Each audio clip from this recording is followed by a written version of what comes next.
хөрс, эрдэс чулуулаг, газрын тос, агаар, ус, төсөөлөл гэх мэт гайхамшгууд бидний түлш эрчим хүчний их сурвалж болж байдаг. Хязгаарлагдмал бараг үеийн өнгөрөөсөн гэж бидний ярьдаг шатах ашигт малтмлыг илүү өндөр үр ашигтай байгальд халгүй технологиор боловсруулах хязгааргүй боломжууд өнөө үед бий болсоор байна. Цагуурын өөрчлөлтөд дулаарл, энергийн хомсдол зэрэг хямрал нүүрлсэн дэлхийг аврах технологийн нэг бол цэвэр энергийн технологи юм.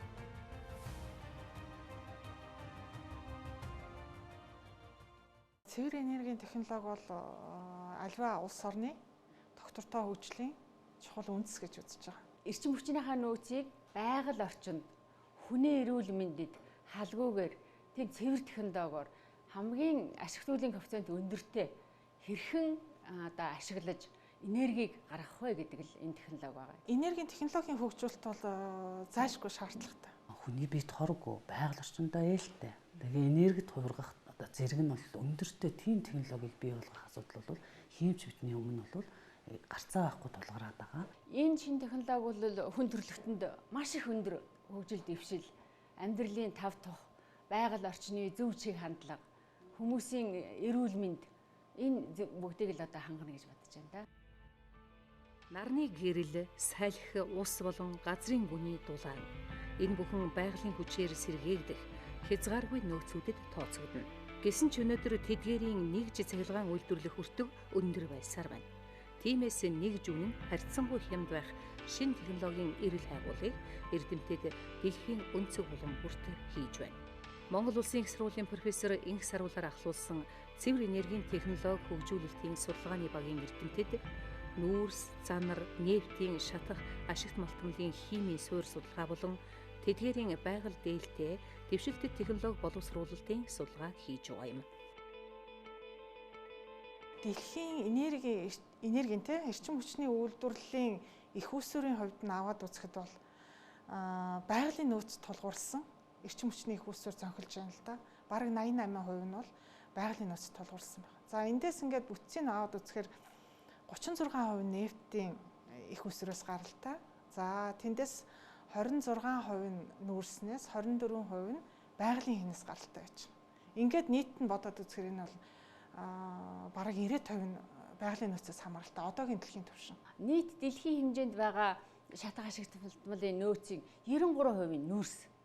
Эрчим хүчийг тогтвортой байнга хангаж авахын тулд тэр их үүсвэр нөөцийн хангамж сайн байх хэрэгтэй. Судлагдаад байгаа геологийн нийт нөөц бол 175.5 тэрбум тонн нөөцтэй.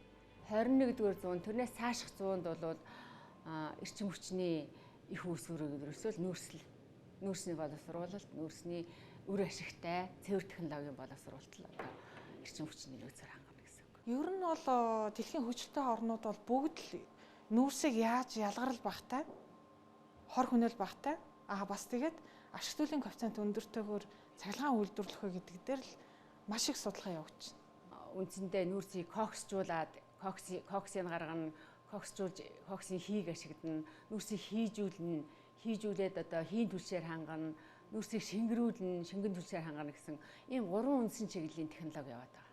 Өндөр технологи, дэвшилтэт технологи хэрэгжилж нүүрснээсээ цахилгаан үйлдвэрлэх тийм ээ, өөр түлш үйлдвэрлэх технологиудыг ашиглаж чадвал нүүрсний нөөцөө илүү урт удаан хугацаагаар, илүү өөр ашигтайгаар ашиглах боломж байна. Ирээдүйн тогтвортой, найдвартай эрчим хүчний их үүсвэрийн нэг бол нүүрс. Гэхдээ нүүрсийг түүхийгээр нь шатаах биш, хийжүүлэх хэрэгтэй. Цахилгаан станцад ашиглаж байгаа хүрэн нүүрсийг хийжүүлэх ямар боломж байна вэ? Монгол орны хүрэн нүүрсний хийжүүлэлтийн ямар зохистой гонмыг хэрхэн тогтоох вэ?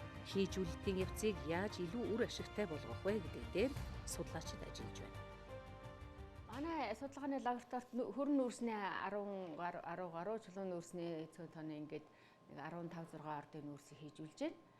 Эндээс бол ер нь бүгдээрээ тодорхой хэмжээнд маш сайн хийжсэн. Хийм бүтээгдэхүүнээ гарч зарцсангүй өндөр байгаа. Хийжүүлэлтийн процесст ямар катализаторыг хэрэглэв, ямар хурдаар хийжүүлв, органик массын задралыг ямар эрчимтэй явуулв гэдгээс хамаарат хийжилтийн хурд процесс үндсэндээ өөр байдаг. Хүрэн нүүрсний хувьд бол ерөнхийдөө насжилтын хувьд залуу талдаа За нүүрсний насжилт залуу байх тусмаа илүү одоо урлын идэвх өндөртэй боловсруулахад бас хялбар байдаг. Гэхдээ бас хүрэн нүүрсний хувьд чийг, үнс гэх мэт одоо бусад холцсон хэмжээ бас өндөр. Тэгэхээр энэ дээр бас манай судалгаа явагдаж байгаа юм л да.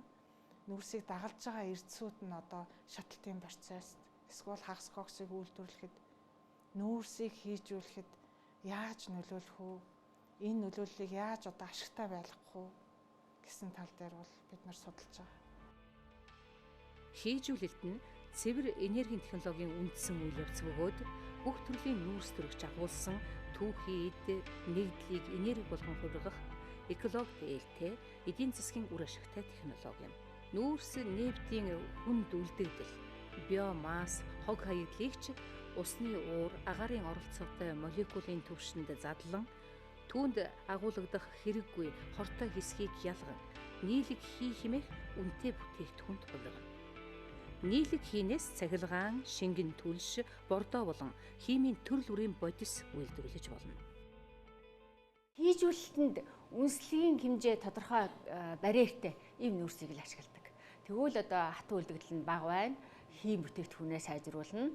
Жишээлбэл манай судалгаан дээр бол нүүрсний макро элементүүд дотроос шүлтийн, газрын шүлтийн элементүүд нь болохоор нүүрсний хийжүүлэх урвалыг бүр улам хурдсгаад хурдан хугацаанд илүү нам температурт явуулах нөхцөлийг бүрдүүлж байгаа. Тэгэхээр яг одоогийн дэлхийн нүүрсний судалгааны төвшингээр аваад үзээ. Судлаачдын бүтээлээс аваад үзэхэд хөрөн нүүрс бол харьцангуй хямд, харьцангуй бага температурт маш амархан хийждэг. Хийм бүтээгдэхүүн үүсэх одоо тэр хэмжээ маш сайтай байдаг. Чулуун нүүрс нь арай хүнд нөхцөл, арай одоо өндөр температур ч юм уу илүү сайн катализатор шаарддаг. Манай улсын хувьд өнгөрсөн жил Grand Power компани нүүрсний хийн үйлдвэр нээж, үйлдвэр Эхлэн цэргийн 151-р ангийн нам даралтын 300-ыг хийгээр хангаж байсан юм. Энэ үйлдвэр ойролцоо орших 3 томоохон байгууллагыг хийгээр хангах бүрэн боломжтой гэнэ. Ингэснээр жилд тэдгээрийн төлдөг 11,000 тонн нүүрсний утаа агаарт дийдгээс сэргийлж, Улаанбаатар хотын агаарын бохирдлыг тэг 18%-аар бууруулна гэсэн үг. Энэ бол нүүрсний хийжүүлэлтийн үр ашигын энгийн нэг жишээ. За ерөнхийдөө бид нэр нодон жил туршилтын явсандаа бол шарын голоос нүүрс авч хэрэглэсэн. Нүүрс бол даа чирхгийн нүүрс байх хэвээр 3-8 см-ийн одоо диаметртэй нүүрсийг бид нар хийжүүлэх зуухандаа хэрэгжилж байгаа. Бид нар цагт 800 кг нүүрс хийжүүлж байна өнөөдрийн байдлаар. Өөрөөр хэлбэл хоногт бол нэг 19 тонн нүүрс хийжүүлж байгаа. Хүрэн нүүрсийг хийжүүлэхэд ер нь нийлэгийн ихэнх хувь нь нүүрс төрөгчийн дан эсэл гэдэг гарчиж байгаа. Өөрөөр хэлбэл 60-аас 70% нь нүүрс төрөгчийн дан эсэл, тэгээ үлдсэн хувь нь ус төрөгч байж байгаа. Тэгэхээр энд нүүрс төрөгчийн дан эсэл, ус төрөгчийн холимгийг шатаахад тэндээс үүсэх илчлэгийн хэмжээ харьцангуй бага байна. Нүүрснээс гарсан хий маань энэ дээдлийн зүрхвч хоолойгоор гадагшаа гараад хүргэлтийн систем рүү явна. Хүргэлтийн систем рүү явахын өмнө 2 цаг тутам бид нар энэ гарч байгаа хийн дээж авдаг. Энэ хийн дээж авснараа бид нар энэ хийд маань хичнээн хэмжээний ишлэгтэй вэ гэдгийг бид нар шалгаж үздэг. Ер нь өнгөрсөн жилийн туршлагаа харахад бид нар түрүүн хэлснээр 1400-аас 1700 ккал ишлэгтэй гарч байгаа. Энэ дээр бол нөгөө манай их сургуулийн тэнхимийн багш нар, эрдэмтэн профессорууд маань байнга ирж эндээс гарч байгаа нүүрсний ишлэгийг 2500-д хүргье гэсэн туршилт явуулж байгаа. Тийм болохоор бид нэр бол эндээс баг хий гаргаад их ишлэгтэй, өндөр чанартай, ашигтай хий гаргахын төлөө бид нар ажиллаж байгаа. За энэ ичлэгийг яаж нэмэгдүүлэх вэ гэхээр тэнд байгаа метан хийн агуулгыг ихсгүүл ишлэг нэмэгдэх боломжтой. За энэ судалгаа бол манай лаборатори дээр явагдаж байна. Бид нар бол хосолмол одоо хоёрлсон, гурвалсан металлын катализаторуудыг өндөр үр ашигтай катализаторуудыг бэлдээд метаныг өндөр хувьтай гаргаж авахын арга замыг бол судалж байна. Ингэснээр бол ерөнхийдөө бид нар хийн туршиг өөрийнхөө эх орны нүүрснээс үйлдвэрлэх боломж байна. Байгалийн хийг. Байгалийн хий бол манайд Монгол оронд бол байхгүй. Манай улс $1 бүтээхийн тулд 17 кг байгалийн баялаг зарцуулдаг буюу байгалийн нөөцөө хамгийн их үр ашиггүй зарцуулдгаараа дэлхийд тэргүүлдэг. Тийм ч учраас бид эрчим хүчний олон зуун жилийн хэрэглээг тогтвортой хангах үнэт эрдэнэ болсон нүүрсээ гэртeenч, цахилгаан станцтаач зүгээр л шатааж утаа үйлдвэрлэж орхидог. Одоогийн нүүрсний цахилгаан станцын ашигт үйлийн коэффициент 40% ч хүрдэггүй. Харин нүүрсний хийжүүлэлт болон түлшний элементийн хосолсон үйл ажиллагааны тусламжтайгаар ашигт үйлийн коэффициентийг 60-аас 65% хүргэх төдийгүй эрчим хүчний салбарын дэлхийн дулаалд оруулж байгаа хэмжээ, түүний байгаль орчны нөлөөллөөс үүссэн нүүрс төрөгчийн давхар эслийг ялган барьж үлдэх аргаар их хэмжээгээр бууруулах боломжтой юм. Түүхэн нүүрсээ шүү дээ. Зөвхөн шатаагаад эрчим хүч үйлдвэрлэж байгаа нь бол дэлхийн түвшинд аваад үзэх юм бол энэ бол үеэ өнгөрсөн технологи л доо. Уучирсан. Ийм их нөөцтэй хэрнээ түүхэн нүүрсийн гадагш нь маш хямд үнээр сайн чанарын когсцдог нүүрсээ маш хямд үнээр одоо гадагш нь худалдаа экспортод гаргаж байна. Нүүрсийг яагаад ингэ хийжүүлэх энэ талын судалгаа яагаад ашигтай вэ гэхээр нүүрсний өөрийнх нь үнийг ихсгэх боломжтой. Бид нар бол жишээлбэл хамгийн өндөр одоо чанартай коксчих нүүрсийг гэхэд 1 тонныг нь одоо 70 хэдэн доллараар хамгийн өндөр үн үрлээ гэхэд л одоо тэгж өгч шүү дээ одоогийн төвшин бол. Гэтэл бид нар одоо 1 тонн нүүрсийг дэвшилтэт технологи шингэсэн цахилгаан станцаар үйлдвэрлэхэд 3 мегаватт цахилгааныг үйлдвэрлэх боломжтой. Мегаватт цаг. Тэр цахилгааны үнийг бид нар $120 гэж одоо тооцоолж байна л да. Гэтэл энэ дээр бид нар дахиад 1 тонн нүүрснээсээ хийжүүлэлтэд хосолсон энэ үйлдвэрлэлийг явуулвал цахилгаан үйлдвэрлэн түүнээс гадна шингэн түвш үйлдвэрлэх боломжтой. Гэтэл энэ тохиолдолд 1 тонн нүүрсний үн бол $186 болж өсөж байгаа. Өшөө дахиад бид нар 1 тонн нүүрсийг илүү гүн боловсруулалтанд оруулаад цахилгаан үйлдвэрлэн, шингэн түвш үйлдвэрлэн, бордоо, ус төрөгчийн үйлдвэрлэлийг хийлээ гэхэд 1 тонн нүүрсний үн $254 болж өсөх боломжтой. Тэгэхээр бид нар өөрсдийнхөө энэ үнгүүдж байгаа түүхий эдийг одоо өртөг шингэсэн хэлбэрт оруулахын тулд бидний судалгаа бол одоо зайлшгүй шаардлагатай. Монгол Улсын их сургуулийн эрдэмтэн багш нар нүүрсний хийжүүлэлтийн судалгаагаа гүнзгийрүүлэн хийжүүлэлтээс үүссэн хийг бүтээгдэхүүн болгох, диметилийн эфир метанол гаргах, нийлэг хийг бүрэн хэмжээгээр метан хий болгох, илүү өндөр идэвхтэй ургалын хурцлуурыг гарган авах зорилготойгоор ажиллаж байна. Ийхүү өндөр технологийн судалгаа бидэнд эрүүл цэнгэг агаар, тав тух, эдийн засгийг үндсээр нь өөрчлөх боломжийг нээж байна.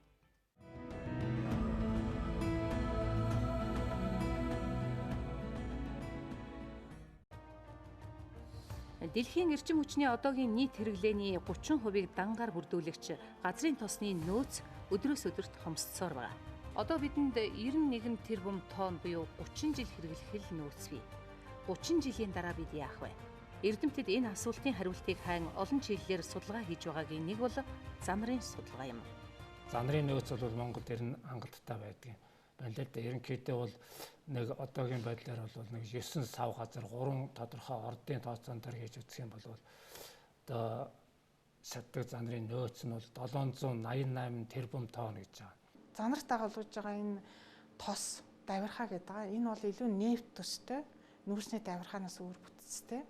Энийг бол одоо шингэн түвш болгоход, автомашины хөдөлгүүрийн түвш болгоход илүү амархан. За ингэх юм бол Монгол улсын хэрэгцээг ер нь нэлээд удаан жил ер нь бараг 100 жил хангачих тийм бололцоо байна гэсэн ийм тооцоо байдсан байна. Гэхдээ энэ нь бол ерөнхийдөө бас боловсруулалтын процессыг том их боловсронгуй болгосон энэ тохиолдолд одоо бодох асуудал л да. Шатдаг зан нар гэдэг нь 10-аас 30% байгалийн органик бодис агуулсан хурдас чулуулаг юм. Амьтан ургамлын үлдэгдэл газрын хөвлөд хуримтлагдаж хувиралт орсны үндсэн дээр үүссэн байгалийн түүхий гэж ойлгож болно. Зан нар гэдэг маань ерөнхийдөө нэг иймэрхүү одоо байгаль дээр байж байгаа нь бол нэг ийм одоо янз янзын одоо тостой чулуул гэсэн үг л дээ. Ерөнхийдөө нэг иймэрхүү. За тэгээ одоо зан нарын олборлогч гэдэг юм одоо тэр өрөмдлөг хийхдээ одоо өрөмдлөөс гарч ирсэн нь бол ерөнхийдөө нэг ийм чулуул гэсэн үг. Нунтглаж ижиглээд халуун задралын төхөөрөмж дээр ерөнхийдөө 50 г хэмжээгээр арай нэг томсгосон гэлбэрээр туршиж байгаа. занрыг боловсруулахад хий, давирхай, эрдэс гэсэн 3 хэсэг бий болох бөгөөд давирхайнаас нь шатхуун үйлдвэрлэх боломжтой. Монгол Улсын их сургуулийн багш судлаачид Монгол орны 10-аад занрын ордны дээжид техникийн анализ болон элементийн найрлагын судалгаа хийжээ. Өөдөг олон гашуун 2 удаагийн 50 граммаас гарч байгаа. Гэхдээ бол энэ дуурайг 20 грамм юм гарцсан байна л да. Ерөнхий чанарын хувьд бол бас энэ хөдөлгөөнтэй шингэн байна. Монгол орны зан нарын хуурай жингийн 6-аас 20% нь шатхуун хэлбэрт шилжүүлэх боломжтой давирхай байгаад эрдэмтэд судлан тогтоогоод байна. Тэгээ эндээс ялгарч байгаа давирхай гэдэг маань аль болохоор шингэндүү одоо тийм хөдөлгөөнтэй шингэн байвал тэр нь бол харьцангуй чанар сайтай давирхай ялгарч харж ирж байна гэж болно. Давирхайгаа эхлээд бол шууд нийтд нь острогчжүүлж үтсэн. Энэ нь бол одоо азот хөөжүүлж байгаа, хөхргөөжүүлж байгаа гэдэг юм одоо шатхуун дотор байхгүй байвал сайн тийм холцоодыг ялгаж салгаж байгаа юм. Дараа нь бол энүүнийг бас бензиний, дизель түлшнээс гэдэг юм одоо тосны фракц гэдэг одоо нефтийн бүтээгдэхүүний фракцуудаар нь хуваалсан. За энэ бол жишээлбэл нэг давирхайнаас хөнгөн фракц гэдэг ялгаад одоо бензин болгож болох шууд нэрлэгийн бензин гэж үзэх нь бол энэ байгаа. Нэг ерөнхийдөө нэг 200 градусаас хүртэл нэрэгддэг. За энүүнийг бол гядаргинжуулаад юу одоо ус төрөгчөөр боловсруулсан чанарын шаардлагын хувьд бол ер нь одоо нэлээд өндөр октантай тийм бензин гараад ирж болохоор Монгол Улсын их сургуулийн багш эрдэмтэд түлш шатхууны чиглэлээр бас нэгэн судалгаа хийж байгаа нь шатхууны октаны тоог нэмэх судалгаа юм. Нефтээ дотооддоо боловсруулах зорилт тавьж байгаа манай улсын хувьд байгаль экологт ээлтэй өндөр чанартай нефт боловсруулах нь хамгаас чухал. Ингийн тулд шугамн бүтэцтэй шууд нэрлэгийн шатхууныг салбарлсан бүтэцтэй нүүрс төрөгч болгоход анхаарлаа хандуулах хэрэгтэй юм. Тэгэхээр бид нэр эндгээрээ бол нэгдүгээрт нь тэр шугам бүтэцтэй нүүрс төрөгчний салбарлсан бүтэцтэй болгоё. Хоёр дахь нь бол тэр октантаа нэмэгдүүлэгчээр метил терет бутилин эфир гэдэг энгийн нэгдэл байгаа юм. Тэр үнийг нэг нийлгэжүүлээд гаргачих гэсэн. Дээр нь бол одоо энэ спиртийн үйлдвэрүүд байна шүү дээ манай энэ. Спиртийн үйлдвэрүүдээс чинь бол хэд хэдэн удаагийн нэрлэгээр спиртээ гаргана. Этилийн спирт, архины спирт, за пропанол гэдэг юм одоо пропилен спирт, изопропилен спирт гэсэн иймэрхүү жижиг спиртүүд, жижигхэн эфир энтрүүдийг ялгаж аваад усын бүрэн салгачаад тэгээд тэрүүнийг бензин дотор бол бас холжчиход хүчлөрөгчтэй нэгдлийг одоо нэмээд өгөх юм бол октан тон нэмэгдэнэ гэдэг. Тэр дотор байж байгаа нөгөө ароматик гэдэг нөгөө хортой нүүрс хүчлөрөгчнийх нь агуулганд багасна гэсэн үг. Иймэрхүү маягаар чанарын сайжруулах гэсэн үг хэлж байгаа. Тэгэхээр одоо бидний энэ бол шууд үйлдвэр байгуулагдаагүй байхад шууд одоо үйлдвэрт нэвтрүүлнэ гэдэг асуудал байх. Монгол орны нефт бол Араби Middle East-ийн ордын нефттэй харьцуулахад бол хөхрийн агуулга, азотын агуулга бол нэлээд багатай. Хөхөр багатай учраас сайн чанарын нефт бүтээгдэхүүн гарах боломжтой. Өдрөөс өдөрт нөөц нь багасж байгаа нефт бүтээгдэхүүнийг орлох түлш шатхууны зориулалттай нэмэлт бүтээгдэхүүн бол биодизель.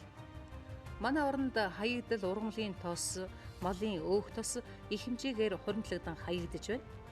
Өмнө нь өөх тосоор саван хийдэг байсан бол одоо биодизель гарган авах боломжтой болжээ.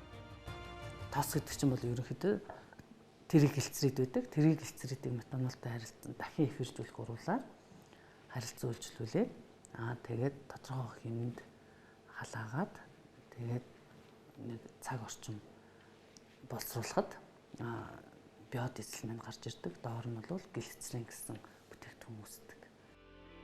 Хаягдал ургамлын тосыг ийхүү байгаль орчинд хаягахгүйгээр дахин ашиглахад 1 кг хаягдал тосноос 1 кг биодизель гарган авах боломжтой юм.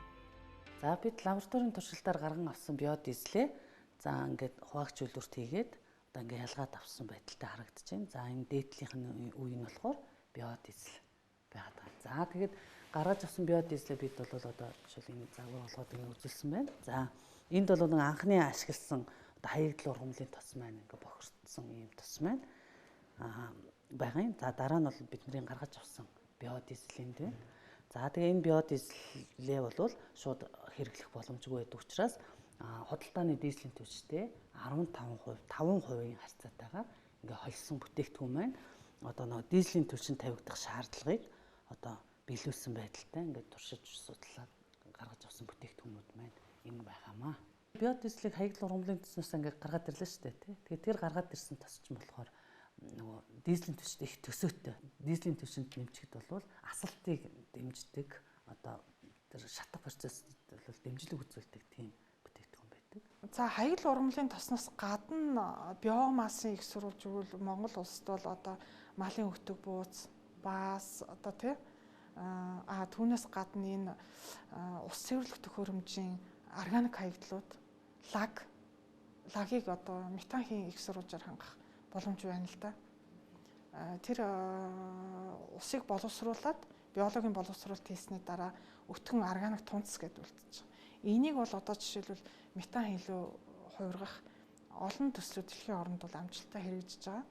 Энийг бол одоо Монгол улсад нэвтрүүлвэл энэ лаг бол одоо хог дээр хаягдахгүй хийн түлш болох боломж байна. Монгол Улсын их сургуулийн цэвэр энергийн технологийн судалгаа хөгжүүлэлтийн багийн сэргээгдэх эрчим хүчний чиглэлд хийж байгаа судалгааны нэг бол химийн урвалын энергийг цахилгаан энерги болгох түлшний элементийн судалгаа юм. За түлшний элементийн судалгааны хувьд бол манай судалгааны баг Японы Иватегийн их сургуультай хамтраад ажиллаж байгаа. Профессор Такегучийн багтай. За манай нэг магистр оюутан тэнд сурж байна. Манай багш тэнд одоо пост докторийн дараах судалгааны ажлаа хийсэн. Ус төрөгчөөр ажилладаг, байгаль орчинд сөрөг нөлөөгүй автомашин, автобус үйлдвэрлэлээ гэж бид бишгүй олон сонсож гайхан биширч байсан. Үүнээс хойш олон жил өнгөрсөн ч шинжлэх ухааны энэ гайхамшиг амьдралд хэрэглээнд яагаад эргэн нэвтрэхгүй байна вэ?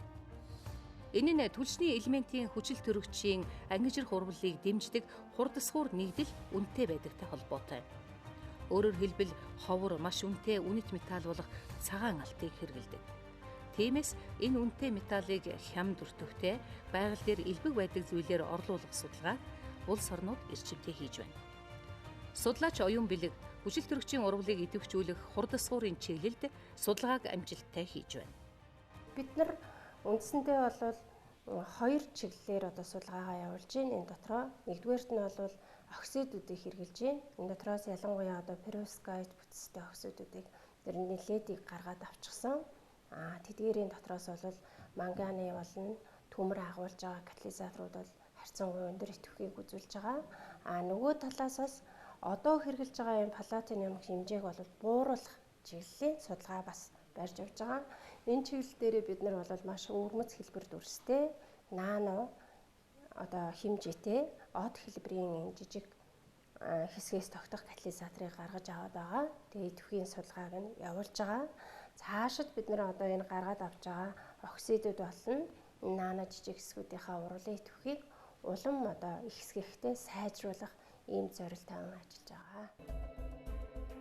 Ийхүү хямд өртөгтэй олдот сайтай хурдасгуурыг амжилттай гарган авч хэрэглээнд нэвтрүүлж чадвал түлшний элементээр явдаг автомашин, автобус бидний өдөр тутмын хэрэглээ болж гар утас, компьютер зэрэг электрон хэрэгслийн батарей 10 дахин урт хугацаагаар ажиллах боломж бүрднэ. Мөн түлшний элементийг жижиг болон том оврын цахилгаан станц хэлбэрээр өргөнөөр ашигладаг болох юм. Ингэснээр мэдээж нэгж цахилгаан, шатхууны өртөг буурна. Яагаад одоо түлшний элементийг сэргээгдэх энергийн одоо төрлүүдээс илүүд чухал үзэж байгаа юм бэ гэхлээр одоо хэд хэдэн давуу тал байна л да. Нэгдүгээрт бол энергийн багтаамжаараа харьцангуй өндөр. Жишээлбэл одоо 1 грамм ус төрөгчийг одоо уралд оруулаад гаргаж авч байгаа энергийн хэмжээ бол 143 кJ байхад 1 грамм нүүрсийг шатаагаад гаргаж авч байгаа энерги бол 37 кJ байх жишээний. Тэгвэл 1 грамм байгалийн хийг шатаахад гаргаж авч байгаа нь бол 54 кJ бол нефт буюу одоо бидний хамгийн сайн мэдх нь машины бензинийг шатаагаад гаргаж авч байгаа энергийн хэмжээ бол 46 кJ бол. Эндээс ингээ харьцуулаад харахад бол ус төрөгчөөс гаргаж авч байгаа энергийн хэмжээ бараг 3 дахин их байна. Хамгийн гол давуу тал нь юм байж. Дараагаар нь болохоор одоо ашиг төлөвийн коэффициент өндөртөө. Жишээлбэл одоо бид нар нүүрс ашиглаж байгаа цахилгаан станц гэтэл дунджаар нэг 37-8% ашиг төлөвийн коэффициенттэй байхад түвшний элементийн ашиг төлөвийн коэффициент 40-80% бид нар хүргэх боломжтой юм байна. За тэгээд 3 дугаарт нь бол одоо байгаль орчин дээлтэй. Яагаад гэвэл ус төрөгч, хүчил төрөгч хоёрын дундаас үүсэж байгаа бүтээгдэхүүн бол ерөөсөө ус л байгаа. Тийм болохоор ямар нэгэн хорт хий ялгар бол байгаль орчныг сүйтгэн гэсэн ийм асуудал байна. Байгалийн нөөцийн хийжүүлэлт гэсэн энэ судалгааны ажилтаа бол энэ төсөл бол холбогдож байгаа. Цаашдаа ч гэсэн бид энийг бол холбох бодлоготой байгаа. За энэ юу юм бэ гэвэл түлшний элемент маань агаараас ялгсан хүчил төрөгч тэгээд ус төрөгч гэсэн энэ хоёр их үүсвэрийн эсэлтийн ангижрах уруулаар цахилгаан үйлдвэрлэж байгаа шүү дээ. Тэгэхээр энэ ус төрөгчийн их үүсвэрийг бол бид нар нүүрсний хийжүүлэлтээс хангах юм боломжтой. Тэгээд нөгөө ашигтуулын коэффициент өндөртэй, ашигтуулын коэффициент нь 65% урж байгаа энэ цахилгаан станц чинь нэг генератор нь түлшний элементээр ажиллана гэсэн юм тооцоотой байдаг. Тэгэхээр энэ хоёр судалгаа бол цаашдаа ирээдүйд холбогдох боломжтой. Дэлхийн бүхий л бүс нутгууд өөрийн гэсэн эрчим хүчний нөөцийг агуулж байдаг. Цэвэр энергийн технологи дэлхийн нийтийн бэрхшээлд дэлхийн хэмжээний шийдлийг санал болгож байна. Одоогийн дэлхийн эдийн засгийг бид үндсээр нь өөрчлөх боломжтой. Ингээхийн тулд ирээдүйд чиглэсэн дэлхийн түвшний судалгааг Монгол эрдэмтэд маань хийж байна. Ер нь бол цэвэр энергийн технологи хөгжүүлэлтийн тал дээр бол Монгол улс бол нэлээд одоо анхаарал тавьж байгаа гэж бодож байна. 2010 оноос эхлээд яамны захиалгаар нүүрсний хиймчийг бэлдэх. Бакалаврын сургалт, магистрийн сургалт, докторийн сургалтыг юм шатлсан сургалтыг эрх авахсан нүүрсний хиймчийг бэлтэж байна. Тэгэхээр бидний судалгааг бас улам өргөжүүлэхийн тулд энэ бодлого бас тууштай, зогсолтгүй одоо өргөжлөөсэй гэж бодож байгаа юм л да. Тэгээ энэ ч утгаараа аваад үзсэн энэ эрчим хүчний нөөц гэдэг бол улс орны үндэсний аюулгүй байдлын амин сүнс нь. Тийм учраас манай төр засгийн газар бол энэ дээр онцгой анхаарч байгаа. Цаашдаач манай эрдэмтний судлаачид төр засгийн удирдлагууд бол энэ эрчим хүчний бодлогын хар хайрцаг гэдгийг маш чанд мөрдөх хэрэгтэй. Технологийн шийдлүүд нэмэгдсээр байна. Гэвч эдгээрийг хөгжүүлэхэд улс төрийн хүсэл зориг, эрч хүчтэй шин сэтгэлгээ заавал хэрэгтэй. Нүүрсээ хийжүүлж, ургамлаас машинаар цэнэглэж, түлшний элементийн гайхамшигтай боломжийг эдлэх сайхан ирээдүй ойрхон байна. Монгол улс энергийн аюулгүй байдлаа хангахын тулд энергийн их үүсвэрийн олон төрөл байдлыг алдагдуулахгүй хөгжүүлэх хэрэгтэй юм а.